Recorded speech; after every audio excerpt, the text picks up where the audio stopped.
የኔ ቀብራራ የኔ ጠንበለል ማለት ነው። ለማንም እኮ አትሸነፊም የኔ ጀግና ማለት ነው። እኔ የሚስት ጠባቂ አይደለሁም። እሷ መጠበቅ የነበረብህ አንተ ነህ። እኛ የት እንደገባች አናቅም። እኛ ምን አገባን? ሄርሜላ ምን ታደርግልናለች?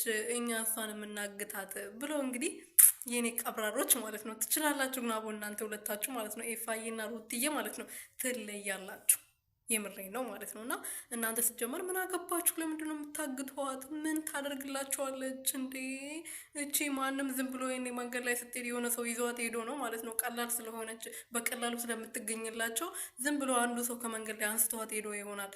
ሌሊት 8 ሰዓት ነው የምትገባው፣ 9 ሰዓት ከሌሊቱ ምናምን ትወጣለች እና ብቻውን እየሄደች የሆነ ሰው የሆነ ዱርዬ የተጫወተባትም ሊሆን ይችላል። ይቅር በለኝና ማለት ነው።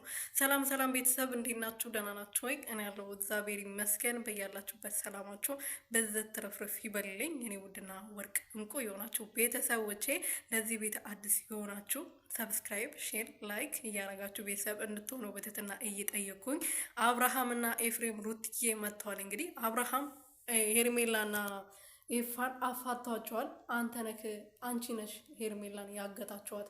ሄርሜላ ካለችበት አምጡልኝ፣ እኔ ከአንቺ ጋር መኖር አልፈልግም፣ በግድ ከኔ ጋር ኖር ነው ወይ ብሎ ሲጠይቃት፣ አረ የኔ ወንድም እኔ ከአንተ ጋር መኖር አልፈልግም፣ እኔ እኮ ሁሉም ነገር ይቅርታ ጠይቃችሁ ከእናንተ ርቄ የራሴን ህይወት እየኖርኩ እገኛለሁ፣ ለምንድን ነው እሷን ማግታት ብላ መልሳለች። እንግዲህ ቀብራሪቷ ማለት ነው።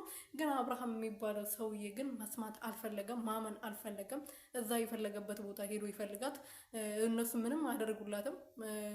ኤፍሬም ደግሞ ምንም አታደርግለትም። እሱ የራሱ ህይወት አለው። እቺ እንደዚህ አይነት ሴት ደግሞ እንኳን ታግታ አሁን ለምሳሌ ኤፍሬም የራሱ ወንድም ነው።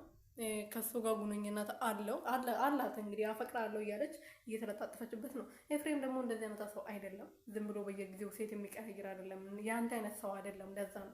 ሩትዬ ደግሞ ምንም አታደርግለትም። እና ኤፍሬም ደግሞ እኔ ሄርሜላን አላዩዋትም፣ ሄርሜላ ያለችበትን አላቅም፣ የሄርሜላ ጠባቂ አይደለሁም ብሎ በግልጽ ነግሮታል ማለት ነው። የኔ ቀብራሮች ይመቻቸው አቦ።